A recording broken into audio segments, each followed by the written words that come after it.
अस्सलाम वालेकुम, good morning class. आप लोगों को याद है कि ये एक चैप्टर हम लोगों ने 1-1.5 महीने में ख़त्म किया था, उसका नाम था all is not lost. Today we are going to start a new chapter number 10 that is on page number 104 and title is drug addiction. Drug addiction, what do you mean by drug? Drug means not only medicine but this is also narcotics. So drug means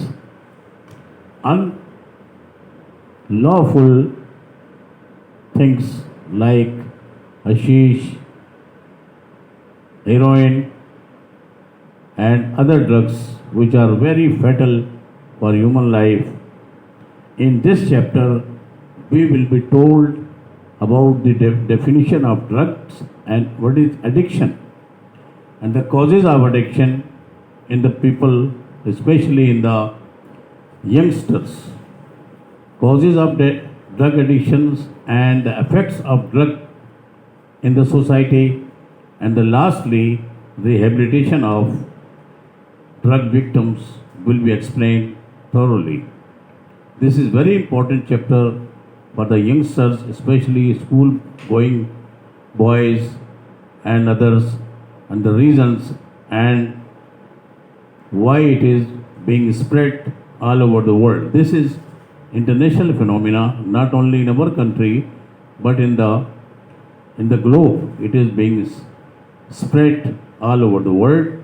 We should aware of all these things, especially for the youngsters, so that you should keep yourself away from these fatal things. That's why this chapter is being taught to you. So first of all, I will explain and I will read out it theme yani central idea of this chapter. Okay, what is it about? What will the details given in this chapter? I will read out this theme and tomorrow I will send you all this in written. So listen carefully. The theme of the chapter is, the theme revolves around harmful effects of drug addiction. Drug addiction की जो कितने नुकसानात हैं उसके बारे में इस chapter ने उसका अहाता किया है. It also refers the importance of rehabilitation centers in treating drug addiction. इसमें ये भी बताया गया है कि जो लोग इसमें इन्वॉल्व हो जाते हैं उनको फिर रिहेबिलिटेट कैसे किया जाता है, उनको बहाल कैसे किया जाता है, उनसे ये आदत छुड़ाई कैसे जाती है. उसमें रिहेबिलिटेशन सेंटर्स जो हैं वो एक अहम रोल अदा करते हैं. उसके बारे में हमें डिटेल आपको बतलाएंगे. और उसके बाद कहता है, it highlights the vital role that counselling plays in making people live a healthy life. और उसमें जो लोग विक्टिम्स हो जाते हैं फिर रिहेबिलिटेशन सेंटर्स में अपने ट्रीटमेंट कराने के बाद वो अपना हेल्दी लाइफ शुरू कर देते हैं. ये इसका थीम है. इसमें आपको 6 पैराग्राफ हैं जो पढ़ने के मिलेंगे. 1-2 पैराग्राफ में आपको पढ़ के बतलाता हूँ, आप भी रीड आउट करेंगे और इसके वर्ड मीनिंग और इसके थोड़ी सी इसके जो बॉक्स क्वेश्चंस हैं उसकी मैं सॉल्यूशन में आपको भेजूंगा कल. लेकिन आपको अभी एक्सप्लेन कर देता हूँ. एक पैराग्राफ में पढ़ता हूँ, आप देखिए, इसकी प्रोनाउंसिएशन देखिए, इसमें वर्ड मीनिंग जो है वो कुछ इसमें से सिलेक्ट करके वो मैं भेजूँगा आपको, वो देखिएगा. पहला पैराग्राफ मैं रीड कर रहा हूँ, आप लोग ज़रा आप भी रीड करें और आप अपनी किताब को सामने रखें. Drug addiction is a common problem all over the world today. Translate भी कर देता हूँ कि ये ड्रग एडिक्शन जो है सारी दुनिया में एक बहुत कॉमन चीज़ हो गई है. There are many forms of drug addiction. The most dangerous of all is the absolute dependence on it. दुनिया भर में ये ड्रग एडिक्शन काफ़ी हो गया है. डेवलपिंग कंट्रीज़ में भी है, डेवलप्ड कंट्रीज़ में भी है, दोनों जगह है. गरीब ममालिक में भी है, अमीर में भी है. लेकिन इसकी ख़तरनाक चीज़ जो ये है कि हर वक्त नशे में डूबा रहना, ये ख़तरनाक है कि इंसान अपनी लाइफ से बिल्कुल कट जाता है. The long term use of drug causes permanent mental and physical sickness.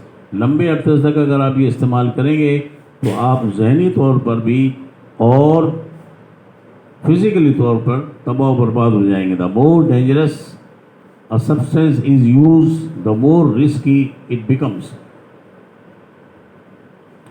जितना ज़्यादा आप इसको इस्तेमाल करेंगे उतना ही इसकी ख़तरनाकी जो है वो सामने आएगी आपको.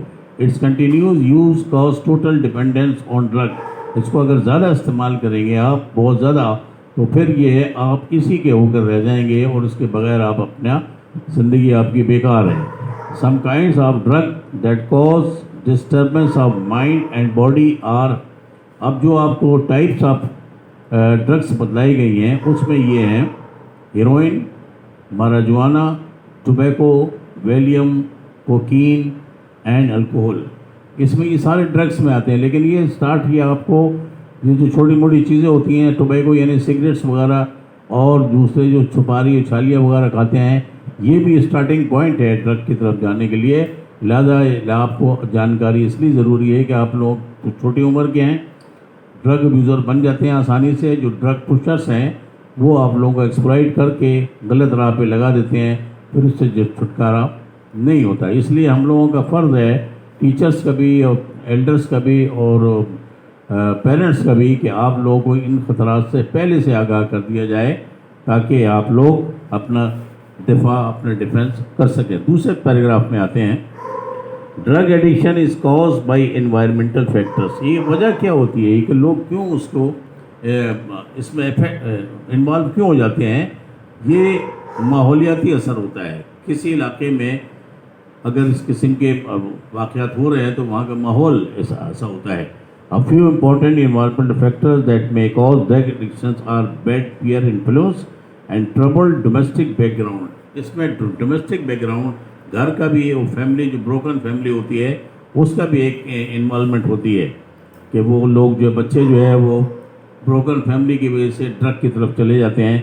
When young people remain in bad company and do experiments in the name of adventure, they fall a prey to addiction. और बच्चे इसलिए भी इसमें प्रे बन जाते हैं, शिकार बन जाते हैं कि वो उसको एक एडवेंचर लेते हैं. वो देखते हैं कि यार इसमें बड़ा मज़ा है, नई चीज़ है और उसको शोबाजी के अंदाज में लेते हैं, फिर वो उसके अंदर इन्वॉल्व हो जाते हैं, एडिक्ट हो जाते हैं. वो the people who are dissatisfied and discontent with their life may also resort a drug addiction in order to seek an escape from responsibility of life. और कुछ लोग ऐसे भी होते हैं कि जो रिस्पॉन्सिबिलिटी से भागने के लिए ड्रग का सहारा लेते हैं कि हर वक्त नशे में पड़े रहें और कोई काम काज ना करना पड़े, ना एजुकेशन की तरफ आएंगे ना और किसी काम हेल्दी सर्विसेज की तरफ आएंगे. इसलिए भी लोग ये काम करते हैं. ये 2 पैराग्राफ मैंने पढ़ के आपको सुना दिए. इसमें आपको अंदाज़ा हो गया होगा कि ये ड्रग एडिक्शन जो है वो कितनी बुरी चीज़ है, ये क्यों फैलती है, ड्रग अब्यूज़र कैसे बनते हैं लोग और ड्रग पुशर कौन होते हैं और इसके जो बैड इफ़ेक्ट्स हैं एनवायरनमेंट में, माहौल में, वो कितने हैं और इंसान की ज़िंदगी जो है इसमें तबाह बर्बाद हो जाती है.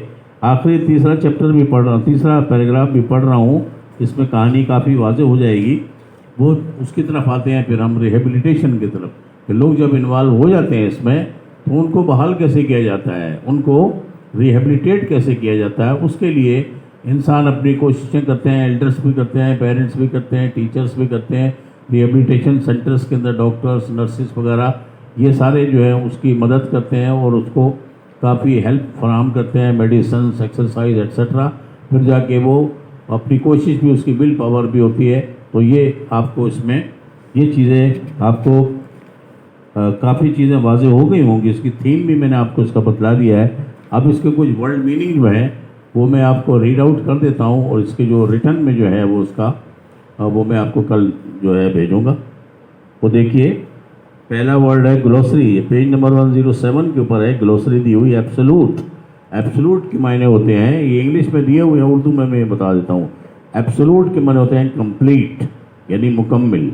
इन्फ्लुएंस, हैव इफेक्ट अपॉन यानी कि असर होना. टैबू. टैबू फॉरबिडन को बोलते हैं. टैबू एक प्रोग्राम भी आता था उसके ऊपर, क्या नाम है, डिस्कवरी चैनल पर. तो अजीब व गरीब जो चीज़ें होती हैं जो मना होती हैं वो उनको टैबू के नाम से आता था प्रोग्राम. टैबू के माने फॉरबिडन, मन्नू, मना की गई चीज़ें. क्यूरेटिव हीलिंग, यानी कि किसी की सेहतयाबी को कहते हैं क्यूरेटिव, क्यूर से है ये। रिहेबिलिटेशन भी बहाली का मीनिंग लेता है, इसके माने होते हैं रिकवरी। रिलैप्स के माने होते हैं वापस होना। ये आपको दिए हैं मैंने, और इसके साथ ही फिर ड्रग, ये आपका बॉक्स क्वेश्चन जो हैं वो 4 बॉक्स क्वेश्चन हैं, उसका भी आंसर आपको लिखवाऊंगा मैं। पहला आप समझ लें उसको, are drug addicts aware of the dangers of the drugs, यानी इसमें ये पूछ रहा है कि क्या जो नशे में पड़ जाते हैं ये ड्रग के बारे में जानते हैं। इसका जवाब लिखवाना है। पहले आप कौन सा आंसर जो है समझ लीजिए आप इसका, क्वेश्चन के मायने क्या है। उसके बाद दूसरा, which environmental factors are responsible for drug addiction, यानी ड्रग में मुलव्वस होने के कौन कौन से फैक्टर्स होते हैं, क्यों आदमी इसमें पड़ जाता है। हर आदमी तो नहीं पड़ता ना, कुछ लोग जो माहौल में ख़राब मिले, या ब्रोकन फैमिली हो, या कुछ और ऐसा हो, या तालीम की कमी हो, गुर्बत हो, पॉवर्टी हो। सॉरी। तीसरा है, what treatment is available at rehabilitation centre for drug victims, drug में जो लोग इन्वॉल्व हो जाते हैं उसमें किस किस्म का ट्रीटमेंट जो है मुहैया किया जाता है, कैसे लोगों को बहाल किया जाता है। और आखिरी है, what do you understand by the term counselling, counselling से आप क्या मुराद लेते हैं, काउंसलर्स किसको कहते हैं। तो अब आपको मैं आपने जो इसका थीम बता दिया, कुछ रीड आउट कर दिया, वर्ड मीनिंग बता दिए, और क्वेश्चंस जो बॉक्स क्वेश्चन है उसके मैं आपको लिखवा दूंगा। और अगले चैप्टर में, लेक्चर में जो रेगुलर क्वेश्चंस हैं उसके, वो थोड़ी सी एक्सरसाइज जो है वो करेंगे। छोटा चैप्टर है। Okay, God bless you. आप सवाल अच्छी तरह समझ लीजिए और अच्छा करें, यानी कि होमवर्क वगैरह साफ़ सुथरा करके भेजें और तवज्जो दें पढ़ाई के ऊपर। God bless you. Thank you.